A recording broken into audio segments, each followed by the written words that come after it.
Thank you, Chris. Well, thousands of people from all over the world will head to Bedford in just a couple of days to pay their respects and commemorate the 75th anniversary of D-Day. We'll be out there. 10 News reporter Lindsay Kennett is live in Bedford. She's got more tonight on how the town is preparing for this big anniversary, the big influx of people. Of course, an event of this size is going to have a big economic impact, isn't it, Lindsay?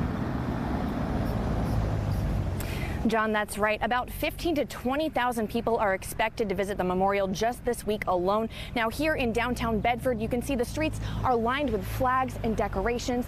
Businesses are getting ready for the crowds, and they're getting ready to honor the soldiers who lost their lives. Staff Sergeant John Schenk met his wife at a blind date right here at Green's drugstore. Which there are pictures right here. Elmer Wright was going to play baseball for the St. Louis Browns when he returned from war. But these 19 Bedford boys never did. These boys' footprints are all over the inside of Green's drugstore. Ken and Linda Parker opened Company A Bedford Boys Tribute Center and 40s Cafe at Green's to tell the boys' stories and their ties to the town. They dated here, they worked here, they did everything here. Since opening a little over a month ago, more than 600 have walked through the nonprofit stores. I think this is our last quiet hour before the deluge. Downtown Bedford has been planning for the 75th D-Day anniversary for a year. Banners and decorations line sidewalks and storefronts. Blue Lady Restaurant is extending hours and adding tables to handle the rush.